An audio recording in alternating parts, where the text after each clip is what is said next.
Faqala nafa'allahu bih, dan berkata Al-Imam Ahmad bin Hasan Al-Attas, nafa'allahu bih, semoga Allah berikan kemanfaatan kepada kita dengan berkat beliau. Alaika bisuhbatil akhyari wat ta'addubi biadabihim. Hendaknya engkau bersahabat dengan orang-orang baik. Bersahabat dengan orang-orang baik. Satu. Wat ta'addubi biadabihim, dan beradab dengan adab-adab mereka. Orang baik itu dikatakan baik karena adab dan akhlaknya baik. Kita bersahabat dengan mereka mestinya harus beradab dan berakhlak baik pula seperti mereka. Orang-orang baik murah senyum, maka kita juga harus murah senyum. Jangan cemberut. Orang-orang baik itu mereka menjalankan kewajiban-kewajiban mereka kepada Allah. Kita bersahabat dengan mereka, maka lakukan kewajiban-kewajiban tersebut sebagaimana mereka melakukannya. Tanpa kitab dan buku, kita berkumpul bersama mereka itu sama dengan belajar dengan mereka. Karena belajar itu tidak harus membaca kitab di hadapan guru saja. Ketika kita berteman dengan orang baik dan meniru adab mereka, itu juga belajar. Bahkan Imam Ghazali mengatakan lisanul hal afsah min lisanil maqal. Bahasa tubuh, praktek perbuatan itu kadang lebih fasih daripada bahasa lisan. Terkadang orang itu lebih suka meniru tingkah laku seseorang daripada ucapannya. Karena pengaruh perbuatan atau tingkah laku lebih fasih, lebih efektif dibandingkan hanya sekedar ucapan lisan. Oleh karenanya, kalau bersahabat dengan akhyar, orang-orang baik, maka ikuti adab-adab mereka. Wal istifadati min aqwalihim wa af'alihim. Dan yang kedua dan yang ketiga, wal istifadati, mengambil faidah min aqwalihim wa af'alihim, dari perkataan-perkataan mereka dan perbuatan-perbuatan mereka. Ambil faidah. Orang baik tutur katanya pasti baik. Arti perkataan yang baik adalah perkataan yang isinya terdapat manfaat untuk agama kita. Orang baik pasti akan membicarakan tentang akhirat, tentang hukum-hukum agama, tentang sunnah-sunnah Nabi Muhammad sallallahu alaihi wasallam, sehingga bergaul dengan mereka kita mendapatkan ilmu, secara otomatis dapat ilmu. Ambil pelajaran dari mereka, wa af'alihim, dan perbuatan mereka, tiru. Sia-sia kalau kita berteman dengan mereka tetapi ucapan mereka tidak dipakai, perbuatan mulia mereka tidak ditiru, sia-sia. Al-ilmu bila amalin kasyajari bila thamar. Ilmu tidak diamalkan sama seperti pohon yang tidak berbuah. Pohon yang tidak berbuah itu akan membuat pekarangan rumah penuh dengan sampah, penuh dengan dedaunan, kotor. Daripada tidak ada buahnya juga, mending ditebang. Begitu. Sia-sia kita mengajari orang, tetapi orang yang diajari tidak mengamalkannya. Kan begitu. Bukankah ilmu itu diajarkan oleh seorang guru kepada muridnya untuk diamalkan, bukan hanya untuk didengar, bukan hanya sekedar untuk menjadi pelengkap acara. bulan Maulid karena ada hari besar Islam. Rapat dulu kita. Apabila kira-kira waktu yang pas untuk melaksanakannya, supaya kada berbenturan dengan masjid ini dan musola itu atau majelis itu misalnya. Bagus, ingin menghormati hari besar Islam, tapi ingat, di samping kamu menghormati hari besar Islam, kamu juga harus mengamalkan apa yang disampaikan di dalam acara tersebut. Jangan hanya sekedar dibuat sebagai pelengkap acara saja. Karena maksud utama mengadakan hari besar Islam adalah mengambil ilmu dan faidah dari acara itu. Bukan hanya sekedar mengundang orang banyak, baik dari kalangan masyarakat awam sampai pejabat dan ulamanya. Bukan itu saja. Kalau hanya sebatas itu, apa gunanya kita mengadakan acara semeriah itu? Inti yang terpenting dalam acara hari besar Islam itu ilmu yang disampaikan tersebut. Makanya kalau milih penceramah itu selektif, yang sekiranya menambah wawasan ilmu pengetahuan, dari tidak tahu jadi tahu. Jangan pelawak diundang, nggak ngerti hukum agama, akhirnya jualan di masjid dia. Nggak ngerti hukum agama, dia taunya lelucon, ngelawak. Akhirnya dia nggak ngerti tentang adabul masajid. Al-Imam Hujjatul Islam Abu Hamid Muhammad ibn Muhammad Al-Ghazali di dalam kitab Ihya Ulumuddin menyebutkan tentang adabul masajid. Adab-adab di dalam masjid. Di antaranya dilarang jual beli di masjid. Bahkan kalau seandainya masjid itu sudah dianggap atau terlihat seperti warung, seperti toko, kios, jadi haram hukumnya, bukan makruh lagi, haram. Nabi pernah melihat ada orang sedang berjualan di masjid, marah Nabi. Nabi tidak pernah mendoakan jahat kepada orang, tapi ketika melihat ada orang berjualan di masjid, Nabi langsung mengatakan, la arbahallahu tijaratak, semoga Allah tidak melariskan daganganmu. Kenapa? Karena kamu salah tempat menjual dagangan di masjid. Hati-hati. Makanya selektif. Manggil orang itu yang selektif, yang membangun dan mendidik, bukan yang mengajak tidak benar. Jadi ingat, inti dari melaksanakan hari besar Islam, tablik akbar, atau mengisi majelis taklim di musalla-musalla, di masjid-masjid adalah agar kita sebagai jamaahnya, sebagai masyarakatnya mendapat faidah ilmu, kemudian diamalkan. Kalau hanya sekedar pelengkap acara saja, nggak ada manfaatnya. Musalla sana ada acara majelis setiap malam ini, musalla situ ada juga acara majelis setiap malam ini, masjid sana ada majelis setiap malam ini. Masa masjid kita tidak ada majelisnya? Jangan kalah, ayo kita adakan juga. Wah, lain sudah niatnya ini. Berarti hanya sekedar pelengkap saja. Nanti ustadznya membahas hukum agama, nggak boleh bicara kurang ajar di masjid, nggak boleh bicara ini karena haram, Nabi melarang. Jangankan bicara jorok, porno, bicara dunia saja dilarang, makruh. Apalagi bicara yang nggak karuan misalnya di masjid. Oh, sudah, dengar. Tapi karena itu hanya dibikin buat pelengkap acara saja, masuk telinga kanan keluar nggak kiri, nggak diamalkan. Capek-capek gurunya ngajar nggak diamalkan. Kasihan waktu beliau. Ya, kasihan waktu beliau. Waktu beliau penting kadang-kadang. Oh, duduk 1 jam kalau baca kitab mungkin 5 lembar, bahkan 10 lembar dapat itu. Berapa ilmu yang didapat itu.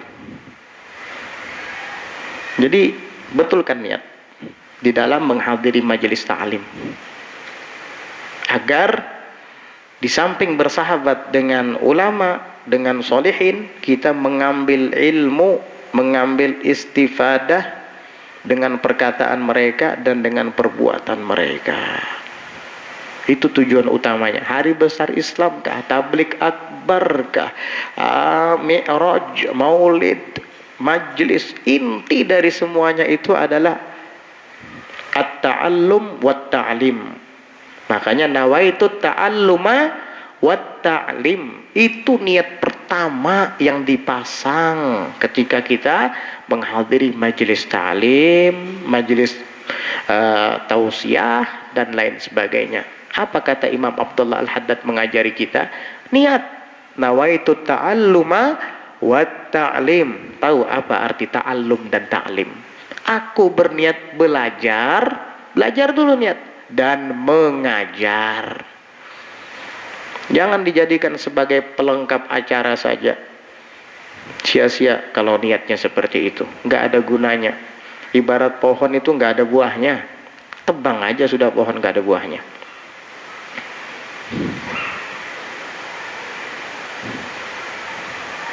Istifadah min aqwalihim wa af'alihim, dari perkataan mereka dan perbuatan mereka.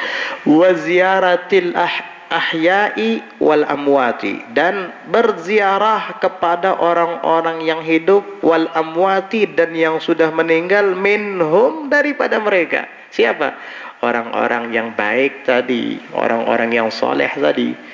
Ini adab berikutnya. Tadi kan kita bersahabat dengan mereka, beradab dengan adab mereka. Yang nomor 2. Nomor 3, kita mengambil faidah dari perkataan dan perbuatan mereka. Nomor 4, menziarahi orang yang hidup dan yang sudah meninggal daripada mereka. Kalau menziarahi yang hidup, jelas faidahnya, Bib. Karena kita bisa bertanya ilmu dengan mereka, karena kita bisa minta doa dengan mereka. Tapi kalau berziarah dengan orang yang sudah meninggal dunia, faidahnya apa, Bib? Sebahagian ulama menyebutkan, para wali dan para solihin itu ketika hidup di dunia, dia bisa mendoakan kita, memperhatikan kita, dan memandangi kita. Tetapi mereka tidak bisa terlalu leluasa dan bebas. Kenapa? Karena mereka disibukkan dengan taklif, kewajiban-kewajiban agama. Mereka bisa berhadapan dengan kita, bertatap mata dengan kita, mendoakan kita, memandangi kita dengan sirnya. Tetapi mereka disibukkan dengan sholat, mereka disibukkan dengan zikir, mereka disibukkan dengan ibadah-ibadah istiqomah yang harus mereka lakukan. Itu ketika mereka masih hidup. Tetapi kalau mereka sudah meninggal dunia, tasarrufnya, wewenangnya itu jauh lebih leluasa dan bebas dibandingkan ketika masih hidup. Kenapa? Karena mereka sudah ada di alam barzakh dan sudah tidak ada taklif-taklif lagi. Waktu mereka itu lebih luas daripada ketika mereka masih hidup.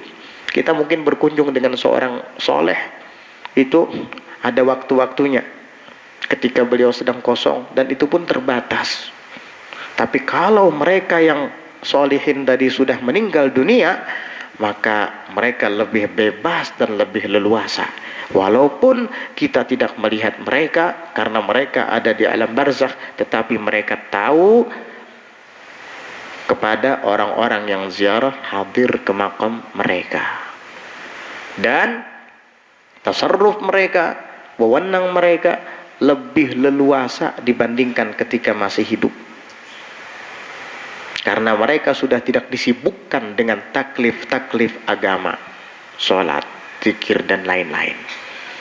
Itu faidahnya berziarah kubur kepada orang-orang soleh. Pantas beliau Al-Habib ini menganjurkan kita untuk menziarahi yang masih hidup dan yang sudah meninggal dunia, minhum, daripada mereka orang-orang soleh tadi. Menziarahi mereka, mengunjungi mereka, ingat, ma'at ta'zimil balighi lahum, bersamaan dengan ta'zim, penuh pengagungan, menghormati mereka.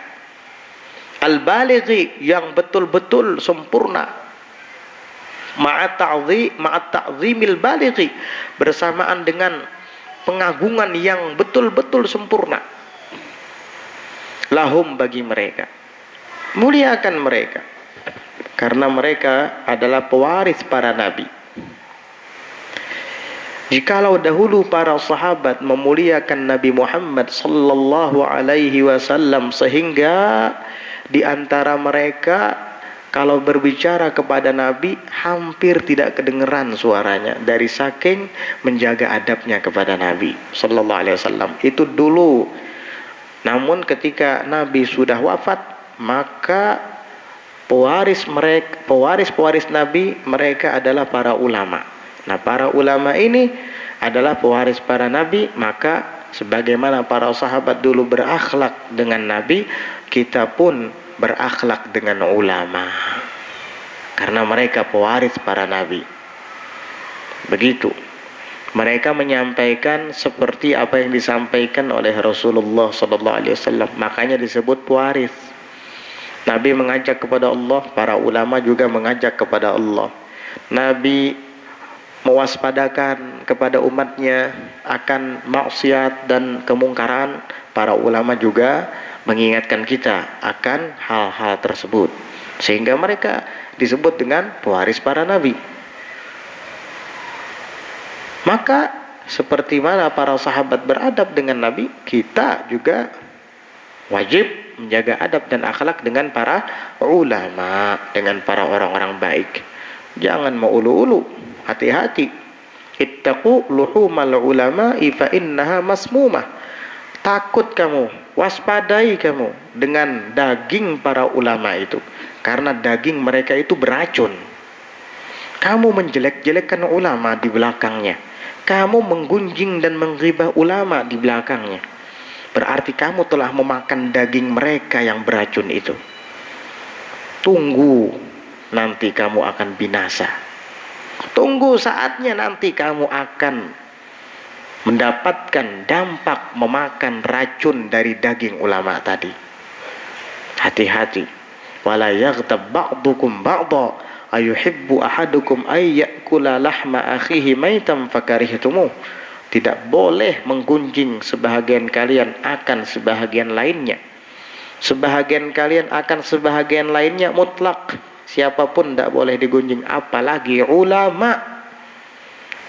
Ayuhibbu ahadukum ayyakula lahma akhihi maitan fakarihtumuh.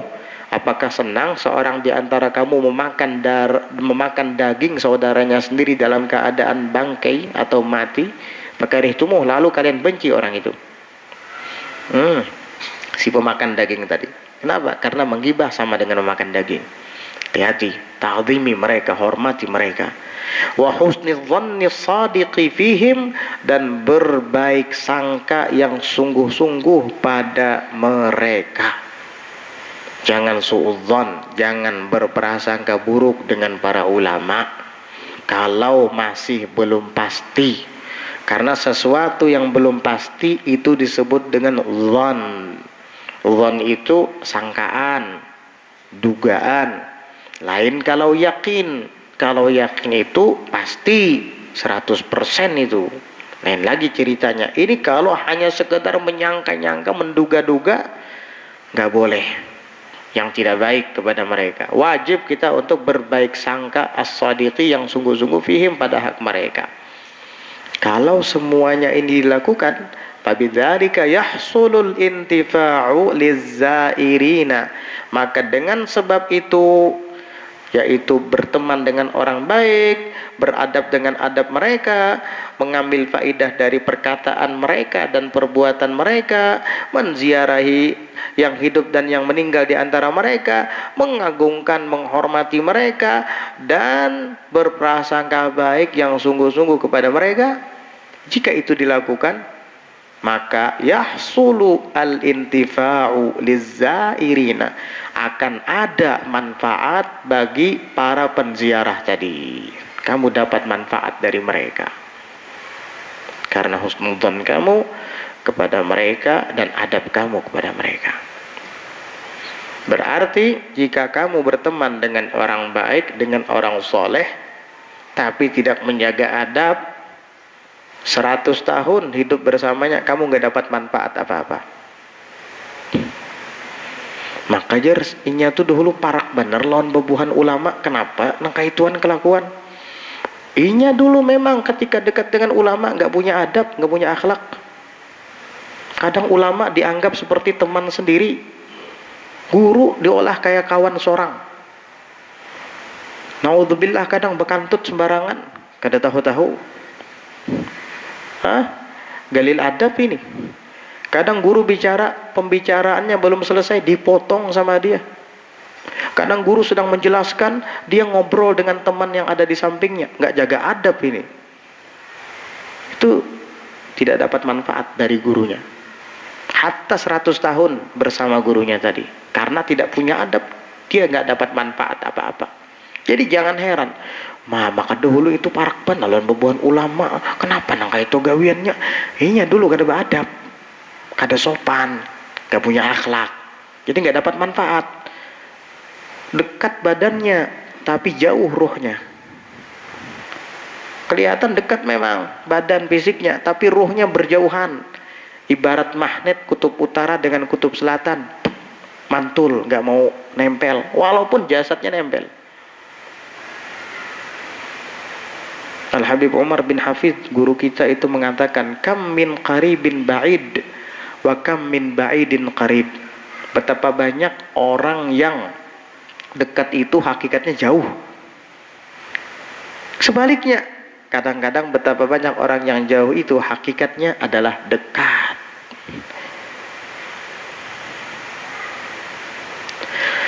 Dengan demikian itu, maka akan ada nampak kemanfaatan bagi orang yang berziarah. Wa yafidu al-madadu min jihatihim.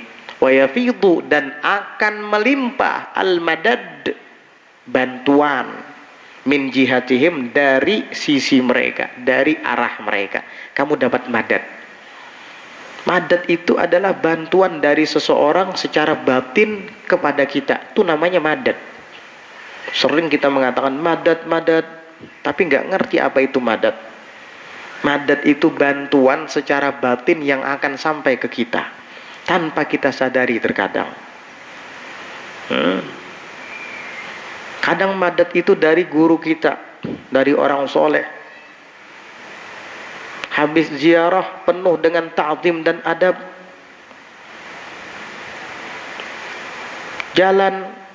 di jalan raya tiba-tiba datang mobil oleng, sudah tidak terkendali, jatuh, terbalik, terpental, hampir kena dia. Padahal kalau secara kelihatan kasat mata kena itu, tapi alhamdulillah nggak kena. Barangkali kamu dapat madad dari orang yang kamu ziarahi barusan. Dapat madad, bantuan secara batin dari beliau. Diperhatikan. Mobil yang mestinya mengenai kamu nggak kena. Itu madad. Madad itu juga bisa datangnya dari doa orang tua kita. Orang tua kita berdoa untuk kita. Berkat doa orang tua, akhirnya kita yang tadinya kesulitan untuk mencari pekerjaan, akhirnya dapat. Rezeki yang tadinya sulit, usaha yang tadinya menurun, maka akan menjadi lancar kembali. Kadangkala itu adalah madad, doa dari orang tua kita kepada kita, untuk kita, akhirnya sampai ke kita. Madad, itu madad namanya, bantuan secara batin. Memang mereka tidak membantu kita secara fisik, mereka nggak ngasih kita duit, mereka nggak kasih kita benda atau materi, tapi kadang madad mereka sampai ke kita. Dan madad itu tidak akan putus selama ikatan kita masih ada dengan guru kita. Kalau dikasih duit sama guru kita, habis duit itu. Kasih 100.000, paling 2 hari habis. Kasih makan, paling kenyang di situ habis. Tapi kalau dikasih madad sama guru kita, selama kita masih ada ikatan dengan dia, maka akan terus madad itu ada pada diri kita.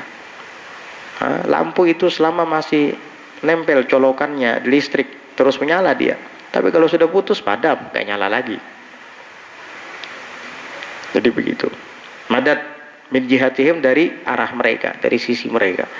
Wa innama, dan hanya saja, qalla intifa'u ahli zamani bis salihina, dan hanya saja qalla intifa'u, sedikit sekali adanya manfaat ahli zamani kepada ahli zaman ini, mengambilnya manfaat kepada ahli zaman, orang yang ada di zaman ini, kata beliau di zaman sidin, apalagi di zaman kita, hanya saja sedikitnya menimba manfaat ahli zaman yang ada sekarang ini di zaman sidin itu bisalihina, dengan orang-orang soleh.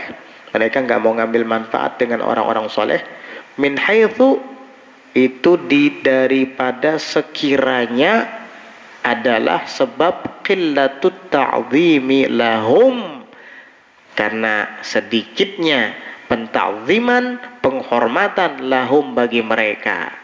Pantas ahli zaman di zaman ini, kata beliau, tidak mendapat manfaat dari ulama karena mereka tidak menghormati ulama itu. Nggak ada ta'zim sama sekali, nggak dapat manfaat. Itu tadi 100 tahun kamu bersahabat dengan ulama tapi kamu nggak punya adab, tetap saja kamu tidak akan pernah mendapat manfaat. Musa As-Samiri itu sahabatnya bukan manusia lagi, malaikat Jibril. Musa As-Samiri itu di zaman Nabi Musa bin Imran alaihi salam. Apa yang terjadi dengan Musa As-Samiri? Gak tanggung-tanggung bersahabat dengan Jibril, mulai dari kecil lagi. Tapi dia galil adab, gak punya adab, gak punya akhlak. Akhirnya apa? Menyuruh Bani Israel menyembah anak sapi. Anak sapi dikeramati sama dia, disembah, disuruh sembah. Karena ketika malaikat Jibril menunggang kudanya, setelah pergi, bekas telapak kuda malaikat Jibril itu diambil sama Musa As-Samiri, dia lemparkan kepada patung anak sapi. Akhirnya patung anak sapi itu jasadun lahu khuwar, menjadi sosok yang memiliki suara. Orang-orang yang ada di sekitarnya keheranan melihat, hebat sekali, patung mengeluarkan suara seperti suara aslinya, sepertinya dia hidup. Kata Musa As-Samiri, iya dia hidup, dia Tuhan, sembah. Disembah oleh sebahagian Bani Israel. Loh, kok bisa begitu ya? Padahal bersahabat dengan Jibril. Dia kurang ajar, gak punya adab, gak ta'zim, gak ada akhlak. Ya begitu jadinya. Jadi jangan heran. Maka dekat dengan ulama, maka parak dengan orang soleh. Kenapa? Seperti itu kelakuan. Kok bisa ya? Jangankan ulama dan orang soleh, dengan Jibril sekalipun kamu dekat, tapi nggak punya adab, nggak ta'zim, nggak hormat, nggak ada manfaatnya. Walaupun ratusan tahun, itu Musa As-Samiri mulai bayi dipungut sama Jibril. Akhirnya apa? Ngajak orang syirik. Adab itu penting, akhlak itu penting, apalagi kepada guru kita. Ta'zim, sebagaimana Rasulullah SAW menta'zim, sebagaimana para sahabat menta'zim Rasulullah SAW. Jadi sebab tidak adanya manfaat dari orang-orang yang ada di zaman sekarang ketika berteman dengan orang soleh adalah tidak adanya ta'zim, penghormatan, pengagungan untuk mereka, wa dha'fu husni dhanni fihim, dan lemahnya berbaik sangka pada mereka, berprasangka buruk terus, prasangka buruk terus. Itu gara-gara itu tuh. Fahurimu, maka mereka pun terhalang, dihalangi daripada manfaat tadi. Bisa babi dzalik, dengan sebab itu. Tidak ada akhlak dan penghormatan dan berprasangka buruk, tidak berbaik sangka. Ini sebab kenapa mereka terhalang daripada manfaat mereka. Fahurimu, maka mereka terhalang, ahli zaman tadi, bisa babi dzalik, dengan sebab itu tidak punya adab dan prasangka buruk, barakatihim, akan keberkahan mereka, nggak dapat berkah. Walam yusyahidu karamatihim, dan mereka tidak lagi menyaksikan keramat-keramat mereka. Padahal para aulia, para sholihin itu ada karomahnya, ada keramatnya. Tetapi itu hanya bisa disaksikan orang-orang yang beradab dengan mereka, orang-orang yang sungguh-sungguh dengan mereka. Orang yang tidak punya adab, yang berprasangka buruk, tidak akan menyaksikan keramat mereka. Hatta tawahamu, sehingga mereka mengira, menduga anna zamana khalin minal awliya, bahwasanya zaman ini kosong dari wali. Karena kita dengar dalam manakib-manakib Asy-Syaikh Abdul Qadir Al-Jilani punya keramat, Asy-Syaikh Muhammad Al-Faqihil Mugaddam punya keramat, Asy-Syaikh Muhammad Samman Al-Madani punya keramat. Tapi kok syekh-syekh sekarang, ulama-ulama sekarang nggak ada keramatnya ya, wali-wali sekarang? Apakah sudah tidak ada lagi orang-orang yang seperti mereka? Bukan orang-orangnya yang tidak ada lagi, kamunya yang tidak punya kesungguhan, kamunya yang selalu berprasangka buruk dengan mereka, kamunya yang tidak pernah ta'zim dan hormat kepada mereka. Makanya kamu terhalang dari berkah dan keramat mereka. Hatta tawahamu, sehingga mereka mengira, menduga anna zamana khalin minal awliyai, bahwasanya zaman ini sudah kosong daripada wali, tidak ada wali lagi jadinya. Padahal ada. Kenapa? Wahum, dan mereka para wali-wali itu bihamdillahi, alhamdulillah, katsiruna, banyak sebenarnya, zahiruna, dan nampak jelas, wa makhfiyuna, dan ada juga yang tersembunyi. Wali itu ada sampai sekarang, ada yang nampak, ada yang kelihatan, ada juga yang tersembunyi, mastur. Tapi ingat, wala ya'rifuhum, dan tidak ada yang mengetahui mereka illa, kecuali man nawwarallahu qalbahu, orang yang Allah Ta'ala berikan cahaya di dalam hatinya. Allah yang terang, orang yang Allah terangi akan hatinya bi anwari ta'zimi, dengan cahaya-cahaya ta'zim, penghormatan kepada mereka, wa husniz dhanni fihim, dan berbaik sangka kepada mereka. Waqad qila, dan sungguh telah dikatakan, al-madadu fil mashhad, madad, karomah, bantuan dari mereka akan datang ke kita fil mashhad, bergantung kepada mashhad, keyakinan kita kepada mereka. Itu tadi, wali ada, tapi kok nggak kerasa ya, nggak kelihatan, kamunya yang tidak ta'zim, kamunya yang tidak sungguh-sungguh, kamunya yang suka prasangka buruk dengan mereka, makanya nggak ngelihat. Contohnya di zaman Rasulullah Sallallahu Alaihi Wasallam, Sayyidina Abu Bakar melihat bagaimana hebatnya Rasulullah, mukjizatnya, kelebihan-kelebihannya. Tapi dalam waktu bersamaan ada juga orang yang hidup sezaman dengan Nabi. Contohnya Abu Jahal, kok nggak ngelihat seperti yang dilihat oleh Sayyidina Abu Bakar? Padahal sosok Nabi Muhammad ya itu juga. Apa yang membedakan antara Abu Bakar As-Siddiq dengan Abu Jahal? Sehingga kok Abu Bakar memandang Nabi itu beda dengan pandangan Abu Jahal kepada Nabi. Yang membedakan itu bukan matanya ini, tapi hatinya yang membedakan. Kalau mata semua sama bisa melihat sosok Nabi Muhammad, tapi hatinya kadang berbeda. Kalau Sayyidina Abu Bakar As-Siddiq melihat Nabi Muhammad itu dengan pandangan ta'zim, menghormati beliau, mengagungkan. Sedangkan Abu Jahal melihat Nabi dengan pandangan tahqir, meremehkan, menghina.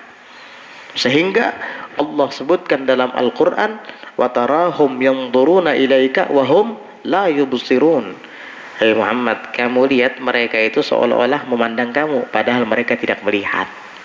Abu Jahal, Walid bin Mughirah, Al-As bin Wa'il, semua orang-orang kafir Quraisy memandang kepada Nabi Muhammad. Para sahabat pun memandang kepada Nabi Muhammad, tapi hatinya beda-beda. Hati ini penting. Pengagungan itu berasal dari hati. Prasangka baik itu juga berasal dari hati. Kalau Sayyidina Abu Bakar melihat Nabi, hatinya meyakini ini adalah Rasulullah, utusan Allah. Kalau Abu Jahal ketika melihat Nabi mengatakan, hada yatimu Abi Thalib. Ini anak yatim yang dipungut oleh Abu Thalib. Beda kan?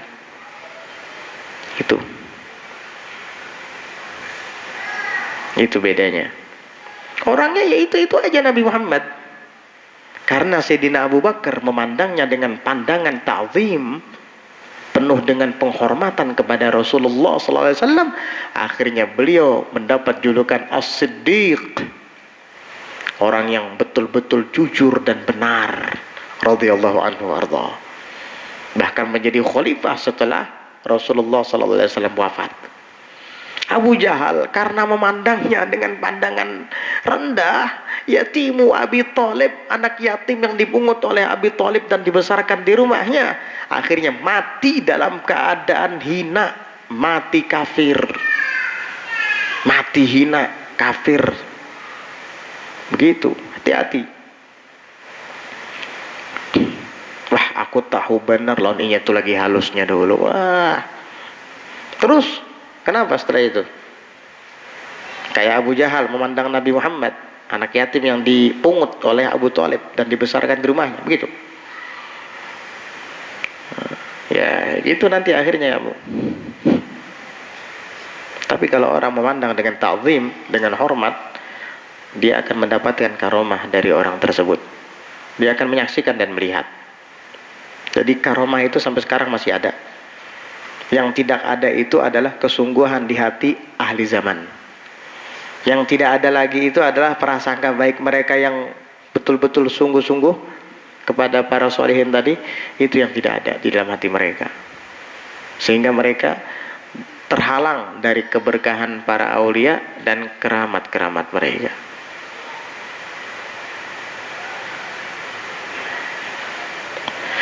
وقال بعض العارفين من أراد أن يظفر بالخير كله من مجالسة الأولياء فعليه بثلاث: ألا يصرف همه عنهم فإنهم ينظرون إلى القلب كما تنظر الماء في الزجاج، ولا يطالبهم بالعصمة فإنهم محفوظون، وألا يسمع تنقيصهم للغير فإنما يريدون بذلك تكميله، وللولي أن يتكلم في من دونه walau bimanzilatin intaha.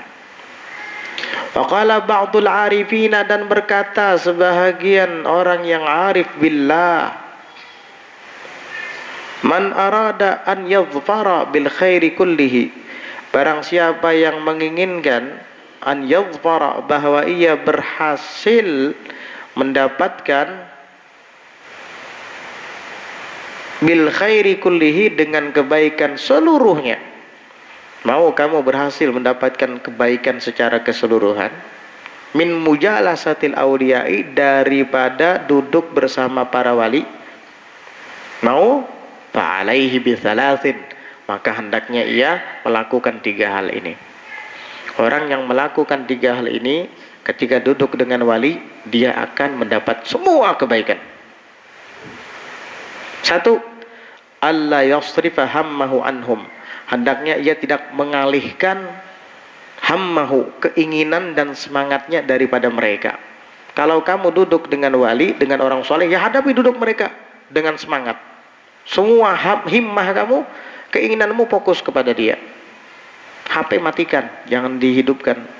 Dipandir lon ulama, lon wali sambil nunggang HP. Nggih nih, adang dulu lah, adang dulu. Wah, gak dapat kamu. Udah, kamu kayak mayit di hadapan tukang memandikan mayat, gimana? Diam kan? Masa mayat bertingkah ketika mau dimandikan oleh yang memandikan? Orang yang memandikan mau nyiram dari kepala dulu, mayat bilang kanan dulu, kanan dulu. Masa mayat kayak gitu? Kalau kayak gitu ya suruh dia saja mandi sendiri. Kalau enggak, tukang mandikannya lari kabur. Iya. Jadi begitu, ini yang pertama. Udah. Jangan kamu palingkan keinginanmu, fokus kepada mereka saja. Jangan palingkan kepada yang lain. Fokus kepada mereka. Kenapa?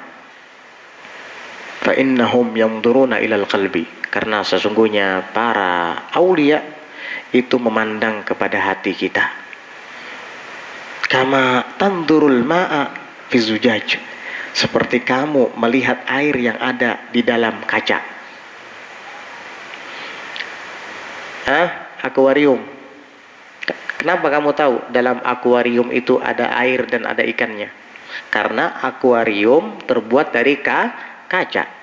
Coba kalau akuarium terbuat dari triplek, nggak tahu kamu apa isinya, ya.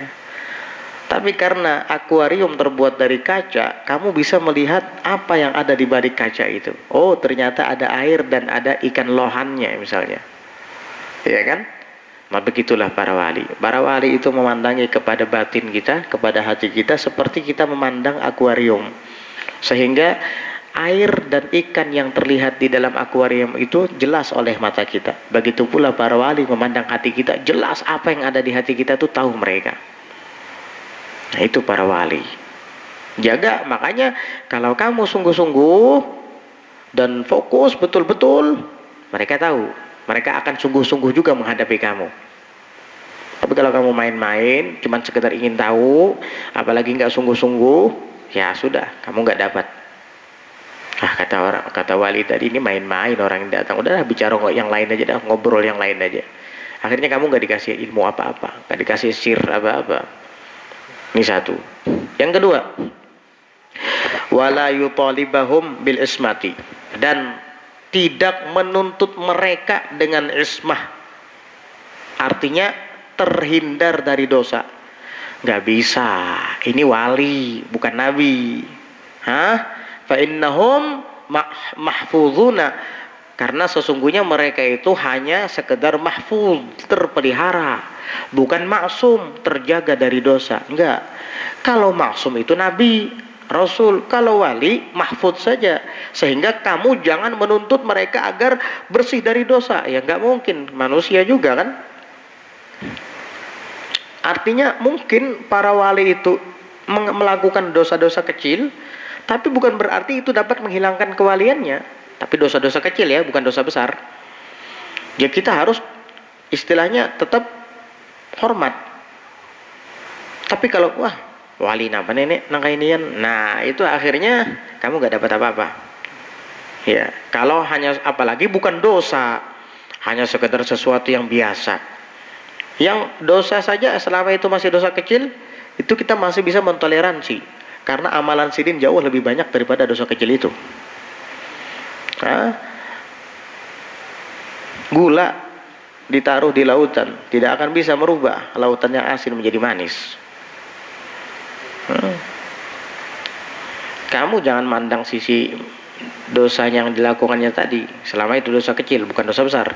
Karena apa? Karena di sisi lain dia lebih banyak amalannya daripada dosa-dosa itu.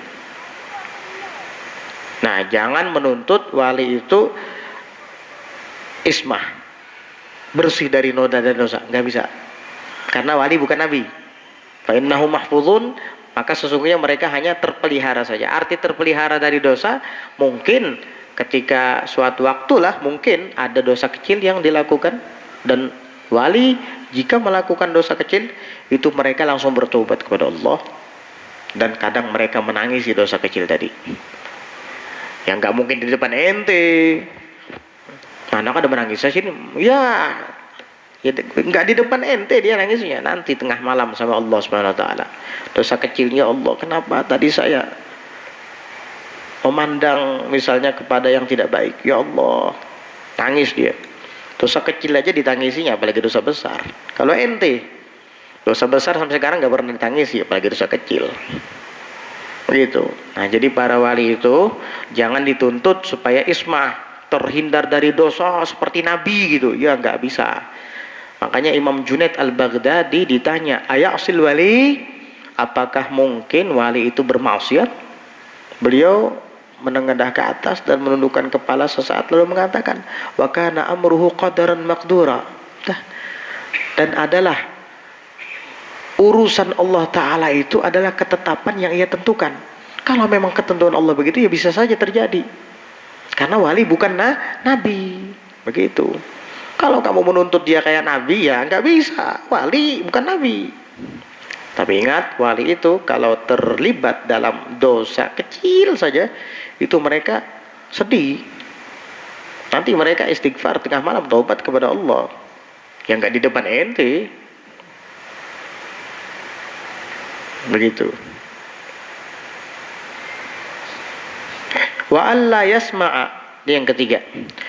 Wa alla yasma'a tangkisahum lil ghair, dan hendaknya dia tidak usah mendengarkan tangkisahum, itu protesan mereka para wali tadi. Tangkisahum memprotes, seolah-olah menyinggung, menyindir, lil ghair kepada orang lain. Jangan kamu dengarkan, kamu terima saja. Kenapa? Fa innahum, maka sesungguhnya mereka para wali itu yuriduna bidzalik, mereka menghendaki dengan kalimat kritikannya itu kepada orang tertentu, takmilahu, untuk menyempurnakannya. Bukan kayak ente, kalau ente menyebut keaiban atau kekurangan orang memang ingin menjatuhkan orang itu. Kalau wali enggak, kadangkala mereka mengucapkan itu ada hikmah di balik ucapannya. Barangkali ketika dia mengucapkan itu akan terjadi perubahan kepada orang yang disebutnya tadi. Berarti sepintas lalu tangkis, seakan-akan mengurangi derajat orang itu, tapi pada hakikatnya takmil, menyempurnakan dia. Ini kadang seperti itu wali, kadang-kadang seperti itu. Nah, wali apa nih menggibah? Dia bukan menggibah. Kartuannya kan gibah itu kamu. Kalau wali ketika bicara itu akan menembus hati orang tersebut, orang itu bisa berubah. Takmil, bukan tangkis. Kalau kamu tangkis memang tujuan kamu ingin jelek-jelekan orang, kerjaan kamu itu. Kalau wali enggak, makanya kamu jangan suudzon sama dia. Kadang-kala ucapannya itu akan merubah yang tidak baik jadi baik. Takmil. Kenapa demikian? Walil waliyyi an yatakallama fi man dunahu walau bimanzilatin. Boleh bagi wali untuk mengomentari orang yang ada di bawahnya walau 1 derajat. Wali itu banyak derajat tingkatannya. Di atasnya kutub paling tinggi, di bawah kutub ada al-imamain, di bawah imamain 2 imamain, imamain itu 2. Di bawahnya lagi ada yang namanya nujaba, ada yang namanya abdal dulu, ada yang namanya autat, ada yang namanya nujaba, ada yang namanya ruqaba, ada yang namanya abdal. Begitu. Para wali itu sudah ada derajat-derajatnya. Ketika mereka mengomentari orang lain, walaupun hanya 1 derajat di bawahnya, kutub mengomentari imamain, boleh. Karena komentarnya bukan menjelekkan, tapi akan meninggikan. Komentarnya bukan mencoreng, tapi merubah orang itu dari kurang menjadi sempurna. Nah, itu. Jadi kamu jangan dengarkan tangkisahum, kritikan mereka, pengurangan mereka lil ghair, bagi yang lain, maksudnya mengkritik. Maka sesungguhnya mereka itu innama yuriduna bidzalika takmilahu, menghendaki dengan kalimat tangkis tadi seakan-akan meremehkan, tetapi mereka adalah menghendaki takmilahu, menyempurnakannya. Kamu nggak tahu di balik itu menyempurnakannya. Walil waliyyi, dan boleh bagi seorang wali an yatakallama fi man dunahu, bahwa ia berbicara pada orang yang ada di bawahnya walau bimanzilatin, walaupun hanya dengan 1 derajat saja, intaha, boleh. Jadi seakan-akan itu beliau mencoreng atau meremehkan orang, tetapi pada hakikatnya beliau ingin menyempurnakan orang itu. Kalau ente yang bicara kepada orang itu, tambah parah dia nanti. Bisa-bisa kamu berkelahi sama dia. Tapi kalau yang bicara adalah gurunya misalnya, orang itu bisa berubah. Ini perbedaan lisan kamu dengan lisan dia. Para wali. Ucapannya sama kadang. Tapi yang mengucapkannya wali, dengan yang mengucapkannya adalah kamu, beda hasilnya. Ya. Kamu punya teman.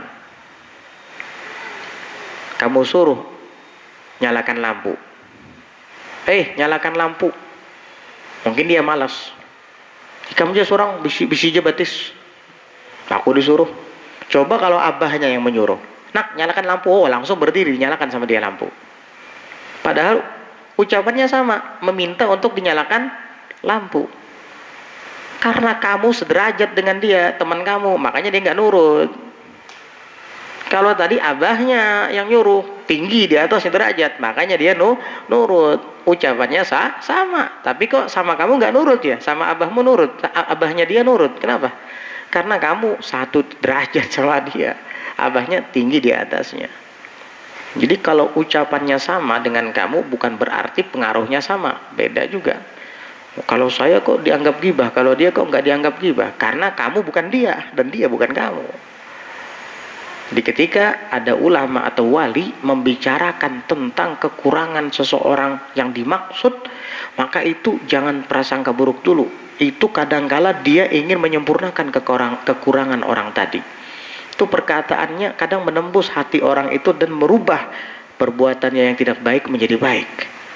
Karena bagi wali itu bisa berbicara, mengomentari orang yang ada di bawahnya, walau bimanzilatin, walaupun hanya dengan satu derajat saja. Ini para wali ini, tapi ya kita jangan ikut-ikutan, nanti jangan sok-sok jadi wali ini. Oh, menyambati orang bilang, aku kada bermaksud tangkis, kada bermaksud mencorenginya, kada menghina meremehkan, tapi aku bermaksud menyempurnakan. Ente siapa menyempurnakan dia? Ente aja belum sempurna lagi menyempurnakan orang. Ini kalam orang-orang khawas ini. Qala Syekh Abdul Hasan Asy-Syadzili radhiyallahu anhu, "Idza hadartum darsa ahadin minal ulama'i aw as-salihin wa lam tafhamu syai'an min kalamihi fasallimu lahu wallahu a'lam bis-shawab." Insyaallah nanti kita akan lanjutkan perkataan Syekh Abdul Hasan Asy-Syadzili mengenai perkataan orang soleh atau wali yang tidak kita mengerti, yang tidak kita pahami kadang. Ini beliau ini bicara apa ya? Wali ini bicara apa? Saya nggak ngerti. Nanti akan kita bahas pada pelajaran yang akan datang. Wallahu a'lam bishawab.